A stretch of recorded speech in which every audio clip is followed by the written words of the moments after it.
Hello बच्चों, स्वागत है आपका आपके YouTube चैनल बीजे सर मैथमेटिक्स में। और आज हम स्टार्ट करेंगे फिजिक्स का lecture number first. 12th NCERT के फिजिक्स पढ़ेंगे और हम जितनी भी चीजें पढ़ेंगे उसमें जितनी भी जेई में आती हैं, जितनी भी नीट में आती हैं, सारी चीजें कवर करते हुए चलेंगे। पहला लेक्चर है आज और आज हम समझेंगे कि 12th की फिजिक्स कहाँ से स्टार्ट होती है और क्या क्या हमें इसमें पढ़ना है। और हम एक टॉपिक पढ़ेंगे चार्ज, आवेश, जो कि 12th की पूरी फिजिक्स में हमें फर्स्ट पार्ट में मिलता रहेगा। आवेश क्या है, क्या नहीं है, कब ये चलेगा, कब रुक जाएगा, और रुकेगा तो क्या होगा, चलेगा तो क्या होगा। आइए देखते हैं, ठीक है। और अगर आप चैनल पर नए हैं तो चैनल को सब्सक्राइब जरूर कर लेना, नीचे रेड बटन दिख रहा होगा आपको, ठीक। तो आज हम पढ़ेंगे वैद्युत आवेश एवं क्षेत्र, क्या होता है चैप्टर, ठीक है। तो आवेश सबसे पहली चीज आती है इसमें, जो है वो है आवेश, कि आवेश होता क्या है, ठीक है। तो हमें आवेश की तीन अवस्थाएं पढ़नी है अपनी इस फिजिक्स में।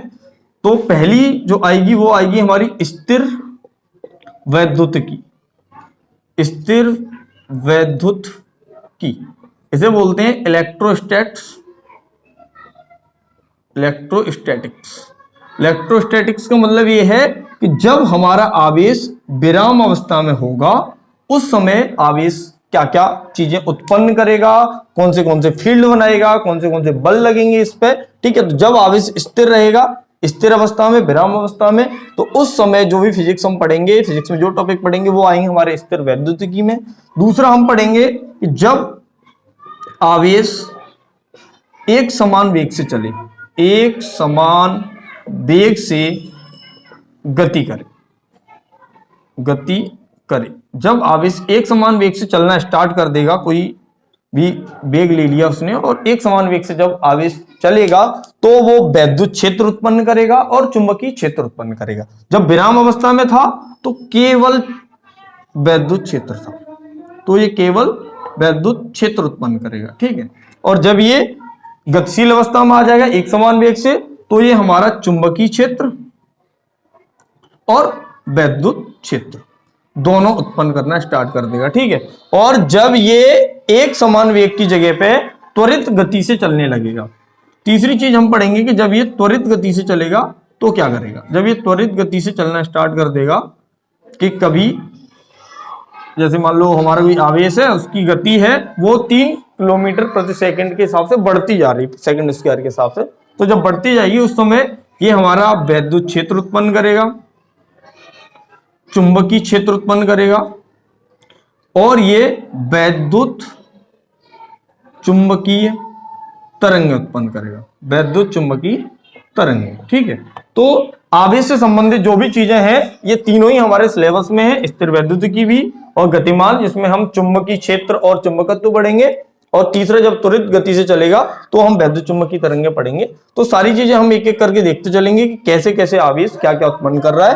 और सबसे पहली चीज है, आवेश कुछ उत्पन्न करे उससे पहले हमें आवेश तो आए। तो आज हम आवेश ही देखने वाले हैं कि आवेश क्या होता है और कैसे चलेगा ये, ठीक है। चलिए देखते हैं। तो सभी बच्चे अपनी पेन कॉपी निकाल के बैठ जाएं, जो जो चीजें उनको अच्छी लगे उनका स्क्रीनशॉट ले लें या फिर नोट कर लें, ठीक है। क्योंकि जब तक आप पेन कॉपी लेके नहीं बैठोगे सारी चीजें एकदम से क्लियर नहीं होंगी। साथ साथ अगर मैं क्वेश्चंस दूंगा तो वो क्वेश्चंस आपको सॉल्व कर रहे हैं अपने आप, उसके बाद वीडियो आगे बढ़ाना, पहले पॉज करके सॉल्व करना, ठीक है। चलिए तो देखते हैं क्या होता है आवेश। आवेश इंग्लिश में बोलते हैं इसे चार्ज, ठीक है। तो आवेश जो होता है वो किसी वस्तु का ऐसा गुण होता है जो कि वैद्युत बल या चुंबकीय बल उत्पन्न करेगा। आवेश वैद्युत बल या इसको क्षेत्र कह सकते हैं, वैद्युत क्षेत्र या चुंबकीय क्षेत्र उत्पन्न करे ऐसी वस्तु पर, ऐसे वस्तु के ऐसे गुण को जिसकी वजह से वैद्युत क्षेत्र और चुंबकीय क्षेत्र उत्पन्न हो रहे हैं, उस गुण को हम कहते हैं आवेश, ठीक है। दूसरे शब्दों में हम आवेश को ऐसे भी समझ सकते हैं कि किसी वस्तु पर इलेक्ट्रॉन की कमी या अधिकता आ जाए, तो उस वस्तु पर आवेश आ जाएगा। ठीक है, अब ये इलेक्ट्रॉन क्या आया, कहां से आया, इलेक्ट्रॉन के बारे में थोड़ी सी चीजें, क्योंकि जब हमारे पूरे इस फिजिक्स में फर्स्ट पार्ट में इलेक्ट्रॉन आता रहेगा, तो मान लेते हैं कि ये कोई हमारी वस्तु है। ठीक है, वस्तु क्या है, इसको मान लेते हैं ये हमारा परमाणु है। तो परमाणु में नाभिक होता है, नाभिक में प्रोटॉन और न्यूट्रॉन होते हैं, और बाहरी कक्षाओं में इलेक्ट्रॉन चक्कर लगाते रहते हैं। ठीक है, तो इलेक्ट्रॉन के बारे में हमें यह पता होना चाहिए पहली चीज कि इलेक्ट्रॉन पर आवेश क्या होता है।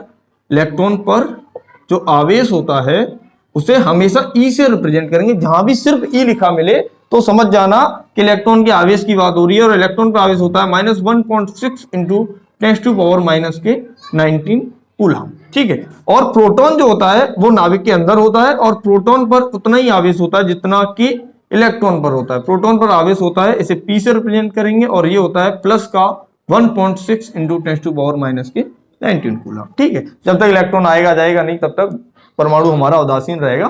सारी चीजें देखते हैं। अब एक चीज और आएगी कि इलेक्ट्रॉन का द्रव्यमान क्या होता है। तो इलेक्ट्रॉन का द्रव्यमान जो होता है इसे me से रिप्रेजेंट करेंगे, और ये होता है 9.1 इंटू 10⁻⁻31 किलोग्राम। ठीक है, और जो प्रोटॉन का द्रव्यमान होता है, प्रोटॉन का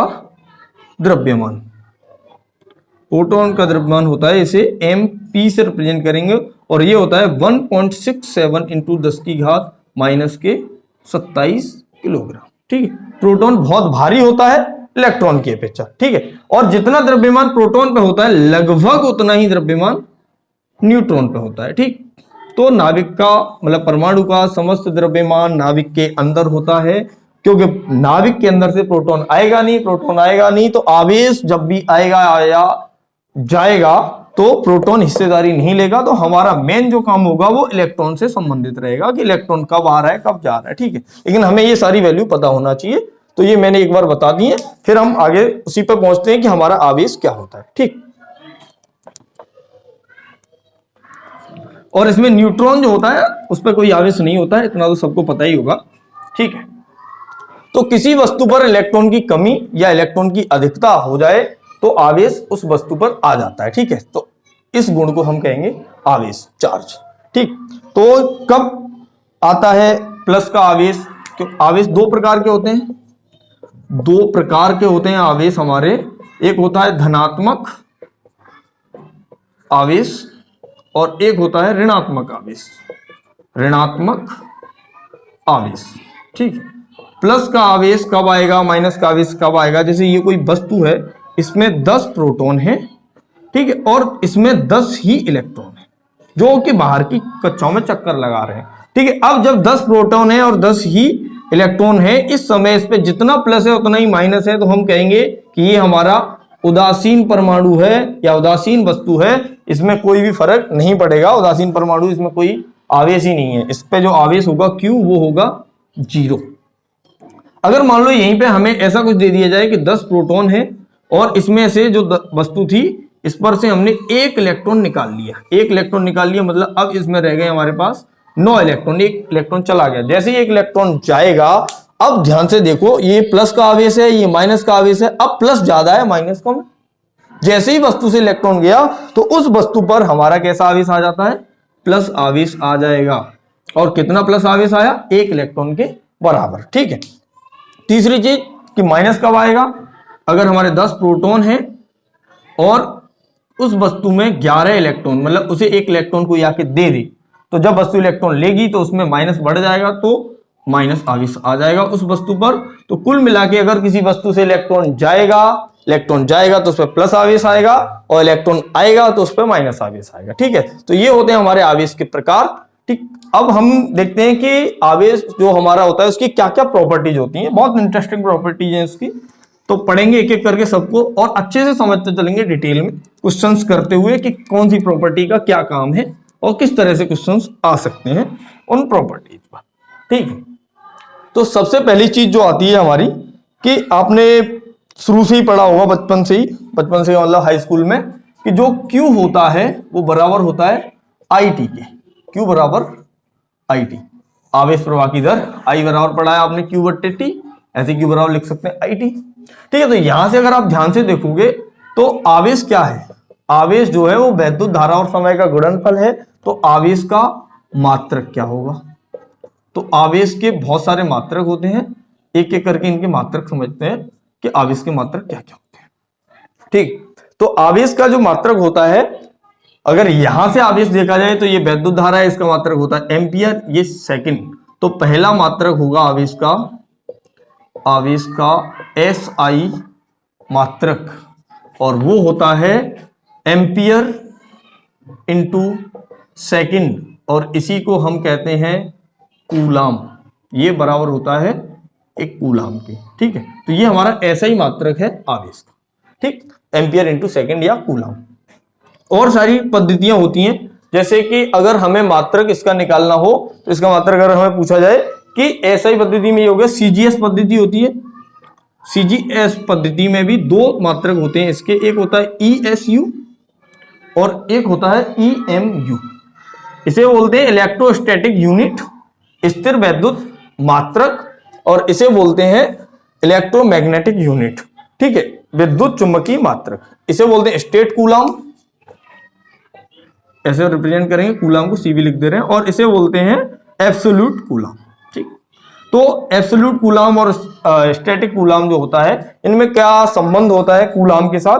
तो एक कूलाम बराबर होता है, एक कूलाम बराबर होता है 3 × 10⁹ स्टेट कूलाम के। ठीक है, और एक कूलाम जो होता है EMU में अगर पूछा जाए, तो एक कूलाम बराबर होता है 1/10 एब्सोल्यूट कूलाम। ठीक, तो ये हमारे EMU और ESU अगर कहीं पे लिखा मिलता है, तो ये हमारे आवेश के मात्रक हो जाएंगे। ठीक है, अगर कहीं पे आपको एक मात्रक और मिल जाता है, ठीक, मैं इसको साफ कर दे रहा हूं, उसके बाद लिखते हैं कि वो मात्रक कौन सा है। ठीक, अगला मात्रक है हमारा आवेश का फैराडे। ठीक है, फैराडे। ठीक, फैराडे, एक फैराडे की अगर डेफिनेशन पूछी जाए, तो 1 मोल इलेक्ट्रॉन के आवेश को, 1 मोल इलेक्ट्रॉन के आवेश को फैराडे कहते हैं। ठीक है, 1 मोल इलेक्ट्रॉन पर जितना आवेश होगा उसको कहेंगे हम फैराडे। ठीक है, 1 मोल इलेक्ट्रॉन का आवेश कैसे निकालेंगे, तो 1 मोल आपने पढ़े होंगे केमिस्ट्री में कि मोल से अगर हमें सीधा सीधा कुछ निकालना है, तो मोल बराबर क्या होता है, N, मतलब जो आवेश है E, और उसमें अवोगाद्रो संख्या का गुणा कर देते हैं, तो 1 फैराडे बराबर आ जाता है, यहां से निकल के 1 फैराडे बराबर आ जाएगा हमारा E × Na, और Na का मान क्या होता है, अगर आपको नहीं याद है तो मैं लिख दे रहा हूं, Na बराबर होता है, अवोगाद्रो संख्या बोलते हैं इसे, अवोगाद्रो संख्या, और अवोगाद्रो संख्या का मान होता है 6.02 × 10⁻23, एक संख्या है। ठीक है, अवोगाद्रो संख्या। 1 फैराडे बराबर होता है हमारा 96,500 कूलाम के, और ये हमारा आवेश का सबसे बड़ा मात्रक भी माना जाता है कि अगर कभी ऑप्शन में आ जाए सवाल कि आवेश का सबसे बड़ा मात्रक कौन है, तो आवेश का सबसे बड़ा मात्रक है फैराडे। ठीक है, तो ये होगी आवेश के मात्रकों की बात। और आगे देखते हैं कि हमारा जो आवेश होता है वो कैसी राशि है। आवेश हमारा जो वो है, आवेश एक अदिश राशि है।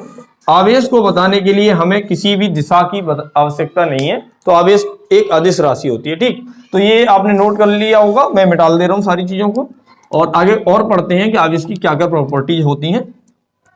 ठीक, तो धन आवेश पढ़ लिया, ऋण आवेश पढ़ लिया। अब इसमें बात आती है कि अगर कहीं समान आवेश आ जाए, कैसे कैसे बल लगाएंगे। अगर समान आवेश आ जाए, समान आवेश का मतलब है कि प्लस प्लस आ जाए या माइनस माइनस आ जाए। अगर समान आवेश आएंगे तो ये लगाएंगे एक दूसरे पे प्रतिकर्षण बल, रिपल्सिव फोर्स, और अगर एक माइनस और एक प्लस आ जाए तो ये लगाएंगे आकर्षण बल। आकर्षण बल मतलब अट्रैक्टिव फोर्स। ठीक है, आकर्षण बल लगाएंगे अगर अपोजिट हैं, विपरीत आवेश है, तो विपरीत प्रकृति के आवेश है तो। ठीक है, क्लास में कई सारे टीचर्स समझाते भी हैं कि भैया अगर समान समान, मतलब लड़का लड़का है तो आपस में बैर, लड़की लड़की है आपस में बैर, लेकिन लड़का लड़की है तो आपस में प्यार।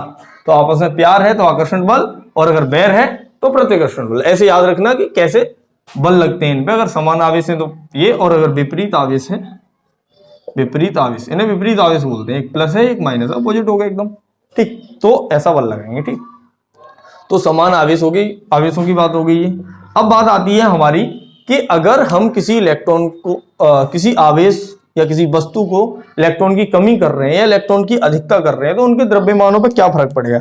जैसे हमने अभी एक एग्जांपल लिया ही था कि इसमें 10 प्रोटॉन थे और हमने क्या लिया था कि 10 ही इलेक्ट्रॉन है। एक हमने लिया 10 प्रोटॉन थे और इसमें क्या था 9 इलेक्ट्रॉन, और एक लिया था 10 प्रोटॉन और 11 इलेक्ट्रॉन, ठीक है। ये मान लेते हैं इसका द्रव्यमान है m1, इसका द्रव्यमान है m2 और इसका द्रव्यमान है m3।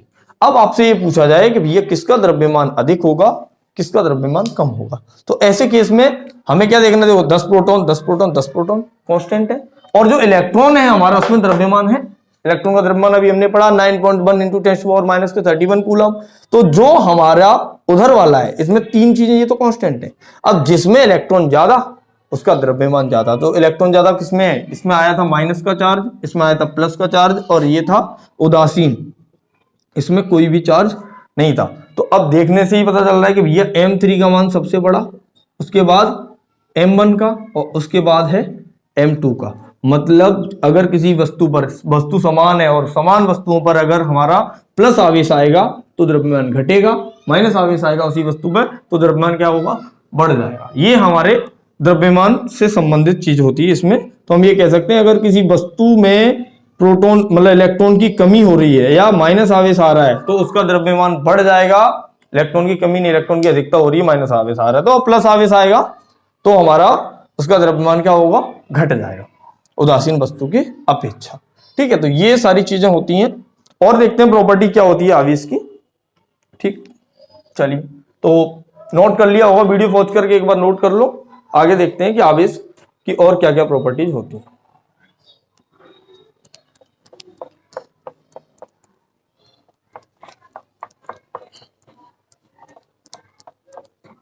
देखिए जरा, ठीक है। तो आवेश क्या होता है, तो आवेश एक अपरिवर्तित राशि है। आवेश एक अपरिवर्तित राशि है। अपरिवर्तित राशि का मतलब है ये किसके सापेक्ष कह रहे हैं हम, कि आवेश जो है वो वेग पर निर्भर नहीं करता, निर्भर नहीं करता। लेकिन जो हमारा द्रव्यमान होता है, द्रव्यमान वेग पर निर्भर करता है। अगर हम किसी वस्तु का द्रव्यमान मतलब किसी वस्तु की गति बढ़ा रहे हैं, वेग बढ़ा रहे हैं, तो उसका द्रव्यमान बढ़ जाता है। आपने पढ़ा भी हो शायद कि गतिक द्रव्यमान बराबर होता है, गतिक द्रव्यमान बराबर होता है हमारा क्या, m0 upon √1 minus v² upon c²। और यहाँ पे m0 है हमारा स्थिर द्रव्यमान। अब इस संख्या को देखोगे तो देखो अगर कोई वस्तु है तो कोई वस्तु है तो भैया प्रकाश के वेग से ज्यादा तो चल नहीं सके, प्रकाश का वेग ही हमारे लिए सबसे ज्यादा है। अगर हम किसी वस्तु को लगभग प्रकाश के वेग के बराबर कर देंगे तब जाके हो सकता है कि वस्तु का द्रव्यमान अनंत हो जाए। तो अगर कोई वस्तु है जो चल रही है किसी मान लेते हैं कि हमारा जो प्रकाश का वेग है उससे आधे वेग से भी चल रही है, आधे वेग से चलेगी तो देखो यहाँ पे एक छोटी सी कोई ना कोई मान आएगा, कोई ना कोई मान आएगा प्लस का, वो इसमें से घटेगा तो एक छोटी संख्या मिलेगी नीचे, छोटी संख्या मिलेगी, उसका ऊपर भाग देंगे तो हमें क्या मिलेगा, एक से बड़ी संख्या। एक से बड़ी संख्या मतलब जो भी m0 है उससे भी बड़ी संख्या मिल जाएगी। मतलब अगर गतिक द्रव्यमान हमें देखा जाए तो गतिक द्रव्यमान ये होता है कि वस्तु का अगर वेग बढ़ाएंगे तो द्रव्यमान बढ़ेगा, ठीक है। लेकिन आवेश अपरिवर्तित रहेगा, आवेश पे कोई भी फर्क नहीं पड़ेगा। अगर हम उसे गतिशील अवस्था में भी करेंगे तब भी अगर उस पर 5 कूलम है तो 5 कूलम ही रहेगा, ठीक। आवेश एक संरक्षित राशि है। आवेश संरक्षित राशि है। संरक्षित राशि है का मतलब इसे न तो उत्पन्न किया जा सकता है न ही नष्ट किया जा सकता है, केवल एक वस्तु से दूसरी वस्तु में स्थानांतरित कर सकते हैं। इसी को आवेश संरक्षण का नियम कहते हैं। तो आवेश हमारी क्या है, एक संरक्षित राशि है, न पैदा होगी न नष्ट होगी, केवल एक वस्तु से दूसरी वस्तु में जाएगी, ठीक। और देखो समझो कि अगर कहीं पे आवेश है तो आवेश है तो वहां द्रव्यमान होगा। मतलब आवेश जो है वो द्रव्यमान से मतलब आवेश से संबंधित होता है, आवेश से द्रव्यमान संबद्ध होगा, संबद्ध है। मतलब अगर किसी वस्तु पर आवेश है तो ये पक्का है, जहां आवेश है वहां द्रव्यमान होगा ही होगा, जहां आवेश है वहां द्रव्यमान होगा। लेकिन इसका उल्टा सही नहीं, उल्टा सही नहीं मतलब जहां द्रव्यमान है वहां आवेश हो ऐसा जरूरी नहीं है। ठीक है, अब इसमें दो चीजें आती हैं, एक आता है आवेश और एक आता है आवेशित। दोनों में अंतर है। आवेश होने का मतलब ये है कि जैसे मान लो हम है, तुम है, कोई भी है, सब में आवेश है, लेकिन हम आवेशित नहीं है। आवेशित नहीं है इसका मतलब ये है कि जितने हमारे पास प्रोटॉन है उतने ही हमारे पास इलेक्ट्रॉन है। तो हम विद्युत रूप से कैसे हो गए? उदासीन हो गए। अगर हम विद्युत रूप से उदासीन हो गए तो हम आवेशित नहीं कहे जाएंगे। लेकिन आवेशित का मतलब ये है कि उसमें या तो प्रोटॉन ज्यादा है या प्रोटॉन कम है, या इलेक्ट्रॉन ज्यादा है या इलेक्ट्रॉन कम है, तो हम कैसी अवस्था में आ जाएंगे? आवेशित अवस्था में। ठीक है, आवेश और आवेशित दोनों में फर्क होता है। ठीक है, तो ये बात होगी हमारी आवेशित। आवेश से संबंधित होता है द्रव्यमान, लेकिन द्रव्यमान से संबंध आवेश हो ऐसा जरूरी नहीं है। चलिए और देखते हैं आवेश की क्या प्रॉपर्टी होती है। आवेश जो होता है वो एक क्वांटीकृत राशि है। आवेश क्वांटीकृत राशि है, क्वांटीकृत राशि है। अब यहां एक नया शब्द आ गया, क्वांटीकृत क्या होता है? क्वांटीकृत का मतलब होता है कि अगर किसी वस्तु में, किसी वस्तु के किसी मान में किसी एक फिक्स संख्या का भाग जाए और वही मान संभव हो, तो हम ऐसे वस्तु को कहते हैं क्वांटा या क्वांटीकृत राशि। ठीक है, किसी निश्चित मान का ही भाग जाए, उससे छोटे का भाग जाए ही नहीं है या उससे छोटा मान संभव ही नहीं है, तो आवेश एक क्वांटीकृत राशि है। और आवेश का जो क्वांटा होता है, आवेश का क्वांटा इलेक्ट्रॉन होता है। आवेश का क्वांटा इलेक्ट्रॉन होता है और इसकी खोज की थी मिल्कन ने, साइंटिस्ट का नाम है मिल्कन, और प्रयोग था तेल बूंद प्रयोग। तेल बूंद प्रयोग, ठीक है, तेल बूंद प्रयोग से मिल्कन ने इसकी खोज की थी।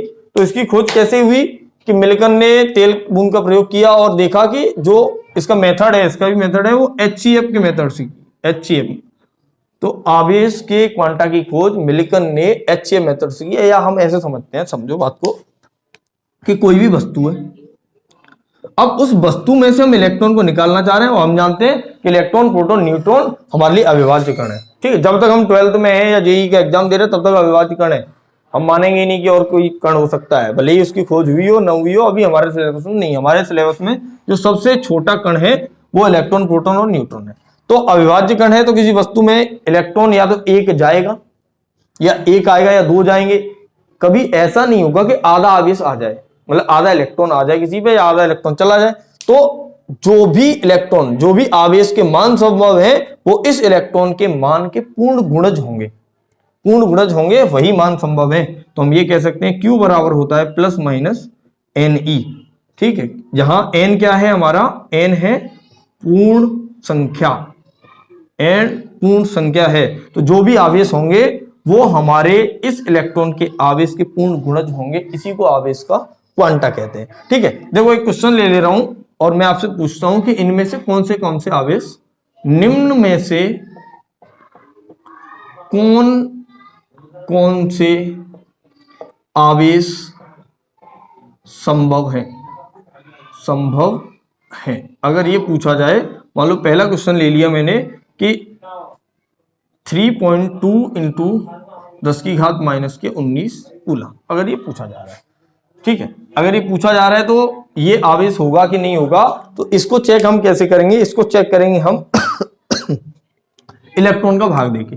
तो इसमें इलेक्ट्रॉन का भाग देंगे, इलेक्ट्रॉन का भाग देंगे। अगर इलेक्ट्रॉन का भाग देने पर पूर्ण संख्या आ जाती है, प्लस की हो या पूर्णांक संख्या आ जाती है, तो ये आवेश संभव है। अगर पूर्णांक संख्या नहीं आती है तो प्लस माइनस पहले लगा दिया तो पूर्ण संख्या लिखा है, नहीं तो इसको हटाओगे तो यहाँ लिख देंगे हम कि यहाँ पे पूर्णांक संख्या है। ठीक है, तो अगर हम इलेक्ट्रॉन के आवेश का भाग देंगे इसमें, तो 3.2 गुणा 10⁻⁻19 और इलेक्ट्रॉन का आवेश होता है 1.6 इंटू 10⁻⁻19। इससे ये कट जाएगा और ये कट जाएगा दो बार, तो मान आ गया हमारा 2, मतलब 2 इलेक्ट्रॉन गए होंगे, आए होंगे, तब ये आवेश आया है। ठीक है, अगर ये प्लस का है तो इसमें से 2 इलेक्ट्रॉन गए, 2 इलेक्ट्रॉन गए, तो ये संभव है। ठीक है, ये वाला आवेश संभव है। मान लो यहीं पे मैं ऐसे कह दूं कि क्या 3/2 इलेक्ट्रॉन आवेश संभव है? 3/2 इलेक्ट्रॉन आवेश संभव नहीं है क्योंकि 3.5 हो गया, ये पूर्ण संख्या नहीं। ठीक है, और क्वेश्चन देख लेते हैं। मान लो मैं कहूं कि क्या हमारे पास 1 कूलम आवेश आया, क्या 1 कूलम आवेश संभव? ठीक, तो बहुत सारे बच्चे कहते हैं भैया 1 कूलम आवेश संभव नहीं है क्योंकि इलेक्ट्रॉन का आवेश तो बहुत ज्यादा होता है। इलेक्ट्रॉन का आवेश ज्यादा नहीं होता, बहुत कम होता है। अगर इलेक्ट्रॉन के आवेश का 1 कूलम में भाग देंगे, देखो 1 कूलम बट्टे 1.6 इंटू 10 की घात माइनस के 19, 10 की घात माइनस के 19 जाएंगे तो 10 की घात प्लस के 19 हो जाएंगे और ये आ जाएगा 1.6, और इसको लिख सकते हैं हम 10 गुणा 10 की घात 19 बट्टे 16। और अगर भाग भी देंगे, मान लो यहाँ हमने 10 की घात 18 कर दिया और यहाँ कर दिया 100, भाग देंगे तो 16 छिक्के 96, फिर बचे 4, 16 दूनी 32 और 16 पंजे 80, तो 96 6 पॉइंट इंटू 10 की घात 18, और इसको ऐसे लिख सकते हैं 625 गुणा 10 की घात 16। और आप देखो ध्यान से, अगर आप ध्यान से देखोगे तो ये मान हमारी एक पूर्ण संख्या है और इतनी बड़ी संख्या है कि 1 कूलम आवेश देने के लिए हमें बहुत सारे, इतने सारे इलेक्ट्रॉन निकालने होंगे किसी वस्तु से। तो इतने इलेक्ट्रॉन निकले होंगे या गए होंगे, तो इतने इलेक्ट्रॉन गए, ये पूर्ण संख्या, ये पूर्ण संख्या, तो ये आवेश संभव है। तो आवेश का क्वांटा वो है जिसमें वही आवेश संभव है जिसमें आवेश, इलेक्ट्रॉन के आवेश का भाग चला जाए, वो मान हमारे संभव हो जाएंगे। ठीक है, तो ये आवेश के क्वांटीकरण मान की बात होगी। ठीक है, जो HCF मेथड जो है, HCF मेथड का क्या मतलब है कि मिलिकन के तेल बूंद से HCF मेथड द्वारा इसकी खोज हुई थी। तो एक क्वेश्चन ले लेता हूं तो उससे तुम्हें क्लियर हो जाएगा कि क्या होता है कि यदि मिलिकन तेल बूंद प्रयोग में, क्वेश्चन है यदि मिलिकन तेल बूंद प्रयोग में हमें आवेश जो मिले, उन आवेशों का मान है 4 माइक्रोकूलम, 12 माइक्रोकूलम, 16 माइक्रोकूलम और 36 माइक्रोकूलम। और हमें पूछा जाए कि इन आवेशों के लिए आवेश का क्वांटा क्या होगा। तो इन आवेशों के लिए आवेश का जो क्वांटा होगा वो हम देखेंगे, इन चारों के चारों का HCF निकाल के देखेंगे, और जो हमारा HCF आएगा वही आवेश का क्वांटा होगा। देखो अब चारों का HCF निकालेंगे, 4, 12, 16, 36, तो HCF क्या आ जाएगा 4 माइक्रोकूलम। अगर 4 माइक्रोकूलम HCF आ जा रहा है तो यही हमारा क्या हो जाएगा, आवेश का क्वांटा हो जाएगा इस पर्टिकुलर केस के लिए। ठीक, अगर तेल बूंद का प्रयोग किया और ये आवेश आए माइक्रोकूलम है यहाँ पे। ठीक है, तो आवेश का क्वांटा हो जाएगा 4 माइक्रोकूलम। ठीक, कभी कभी क्वेश्चन आपसे एक क्वेश्चन और पूछा जाता है कि अगर किसी वस्तु को हमने 1 कूलम आवेश दिया, या तो उसमें से कितने इलेक्ट्रॉन निकालने पड़ेंगे, या 1 कूलम आवेश में कितने इलेक्ट्रॉन होते हैं, संख्या बताइए। तो 1 कूलम आवेश में इलेक्ट्रॉनों की संख्या, तो 1 कूलम आवेश में कितने इलेक्ट्रॉन होंगे। ठीक है, तो हमारे पास जो आवेश है उसका मान क्या है, वो हमारा Q, और Q बराबर होता है Ne, और Q का मान क्या है 1, N इंटू E का मान होता है 1.6 इंटू 10 की घात माइनस के 19, तो N बराबर आ जाएगा 1/1.6 गुणा 10 की घात माइनस के 19। और हम इसको सॉल्व करते हैं तो ये अभी अभी सॉल्व किया ही था, ये आया था 6.25 गुणा 10 की घात 18। मतलब इतने इलेक्ट्रॉन किसी वस्तु से निकाले जाएंगे तब उस पर 1 कूलम के बराबर आवेश आएगा। ठीक है, तो 1 कूलम आवेश में इलेक्ट्रॉन की संख्या पूछी जाए तो इसे ऐसे करेंगे। ठीक है, और देखते हैं कि आवेश की हमारी क्या प्रॉपर्टी है। आज पूरा आवेश एकदम ढंग से पढ़ के चलेंगे कि आवेश की प्रॉपर्टी क्या होती है। ठीक है, तो आवेश जो होता है, अगर चालक में बात करेंगे, चालक में किसी चालक है कोई और चालक को आवेशित कर रहे हैं, तो चालक में क्या होता है। अगर मान लो ये कोई चालक है तो चालक के अंदर क्या होता है, चालक में जो आवेश होता है उसको आवेशित करने पर जो चालक होगा वो उसकी सतह पर एक समान रूप से या असमान रूप से वितरित हो जाएगा। चालक के अंदर जो आवेश होगा वो होगा शून्य। चालक के अंदर कोई आवेश नहीं होता, जो भी होगा वो चालक की सतह पे होगा, चालक की सतह पर। ठीक है, तो चालक के अंदर कोई आवेश नहीं होता है, जो आवेश होगा वो चालक की सतह पर समान या असमान रूप से वितरित होगा। ये डिपेंड करेगा उसके आकार पर कि उसका आकार और आकृति कैसे है, उस हिसाब से आवेश अपना स्थान बना लेगा, जहां जहां बैठ पाएगा वहां बैठ जाएगा तो चालक के अंदर कोई आवेश नहीं होता, चालक के अंदर कोई आवेश नहीं होगा तो कोई वैद्युत क्षेत्र नहीं होगा। ये सारी चीजें हम आगे पढ़ेंगे, ठीक है। तो ये बात हुई हमारी बेसिक आवेश क्या होता है, सिर्फ और सिर्फ आवेश की बात हुई है। आगे हम पढ़ने वाले हैं कि आवेशन की विधियां क्या क्या हैं, कूलाम का नियम क्या है, ठीक है। तो आज की वीडियो में हम इतना ही रखेंगे। मुझे लगता है वीडियो आपको पसंद आई होगी, और पसंद आई है तो प्लीज सब्सक्राइब करें, ज्यादा से ज्यादा कमेंट करें। अगर कोई डाउट रह जाता है तो कमेंट बॉक्स में पूछें, ठीक है। इससे क्या होता है, हमें बहुत अच्छा लगता है, मोटिवेशन भी मिलता है कि हाँ बच्चे देख रहे हैं, तो और ज्यादा हमारा मन करेगा कि और अच्छी अच्छी वीडियो आपके लिए डालें। तो ठीक है, आज के लिए इतना ही रखेंगे। ऑल द बेस्ट, देखते रहिए बीजे सर मैथमेटिक्स।